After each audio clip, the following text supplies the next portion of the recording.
Federal bank പോട്ട ശാഖയിൽ കവർച്ച നടത്തിയയാൾക്ക് പ്രാദേശിക ബന്ധമുണ്ടായിരിക്കുമെന്ന പോലീസ് നിഗമനം ശരിയെന്ന് തെളിഞ്ഞു. ഹിന്ദി സംസാരിച്ചതുകൊണ്ട് മാത്രം കവർച്ച നടത്തിയത് ഇതര സംസ്ഥാനക്കാരനാവില്ലെന്നും ഉടൻ പിടികൂടുമെന്നും SP അന്നു തന്നെ മാധ്യമങ്ങളോട് വ്യക്തമാക്കിയിരുന്നു. പ്രദേശം പരിചയമുള്ളയാളാണെന്ന നിഗമനത്തിലാണ് പോലീസ് അന്വേഷണം ആരംഭിച്ചത്. പ്രതി പ്രദേശവാസി തന്നെയായിരിക്കാമെന്ന ധാരണയിൽ പോലീസ് അന്വേഷണം മുന്നോട്ട് നീക്കുകയായിരുന്നു. CCTV ദൃശ്യങ്ങളിൽ നിന്നാണ് പോലീസിന് പ്രതിയെ സംബന്ധിച്ച് സൂചന ലഭിച്ചത്. ബാങ്കിലെ സമീപകാലത്തെ എല്ലാ CCTV ദൃശ്യങ്ങളും പരിശോധിച്ചിരുന്നു. റോഡിൽ നിന്നും മറ്റുമായുള്ള 1000-ഓളം ദൃശ്യങ്ങൾ പോലീസ് പരിശോധിച്ചു.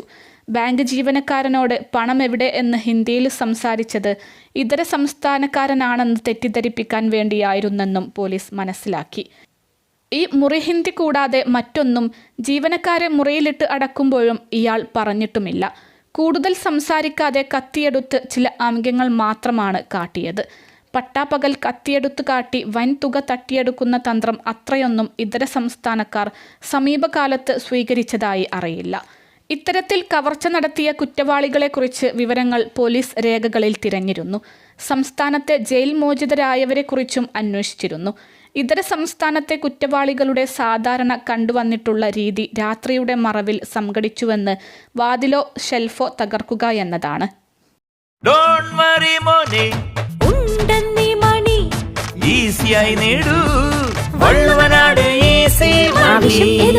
പണം ഞങ്ങൾ തരും.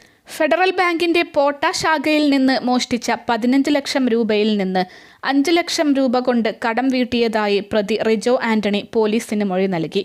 ബാക്കി 10 ലക്ഷം രൂപ ഒരിടത്ത് ഒളിപ്പിച്ചെന്നാണ് ഇയാൾ പറയുന്നത്. ഈ പണം ഇയാൾ വീട്ടിൽ തന്നെ സൂക്ഷിച്ചു വെച്ചിരിക്കുകയാണെന്ന് പോലീസ് കരുതുന്നു. കണ്ടെത്താൻ രാത്രിയിലും തിരച്ചിൽ നടത്തുകയും ചോദ്യം ചെയ്യൽ തുടരുകയും ചെയ്തു. ഫെഡറൽ ബാങ്ക് പോട്ട ശാഖയിൽ വളരെ ആസൂത്രിതമായി കവർച്ച നടത്തിയ പ്രതിയെ 3 ദിവസത്തിനകം പിടിക്കാൻ കഴിഞ്ഞത് പോലീസ് സ്പെഷ്യൽ ടീമിന്റെ വൈദഗ്ധ്യം കാരണം. മോഷണവുമായി ബന്ധപ്പെട്ട അന്വേഷണത്തിനുള്ള സ്പെഷ്യൽ ടീമിന് തൃശൂർ റൂറൽ ജില്ലാ പോലീസ് മേധാവി V കൃഷ്ണകുമാർ രൂപം നൽകുകയായിരുന്നു. പ്രാദേശികമായ ബന്ധമുള്ള ആളാണ് പ്രതിയെന്ന് ധാരണയായതോടെ ചാലക്കുടിയിൽ തന്നെ പോലീസ് സംഘത്തെ ഉൾപ്പെടുത്തിയാണ് ടീം രൂപപ്പെടുത്തിയത്. ചാലക്കുടി DYSP K സുമേഷിന്റെ നേതൃത്വത്തിലുള്ള സ്പെഷ്യൽ ഇൻവെസ്റ്റിഗേഷൻ ടീമാണ് കേസ് അന്വേഷിച്ചത്. ഇൻസ്പെക്ടർമാരായ MK Sajeev, Amrit Rangan, PK Das, V Biju, sub ഇൻസ്പെക്ടർമാരായ N Pradeep, CS Sooraj, CN Ebin, K Saleem, PV Patrick എന്നിവരും ജില്ലാ ക്രൈം സ്ക്വാഡും സൈബർ ജില്ലാ സ്പെഷ്യൽ സ്ക്വാഡും ഉൾപ്പെടുന്ന 25ഓളം പേരടങ്ങുന്ന ടീമാണ് കേസ് അന്വേഷിച്ചത്.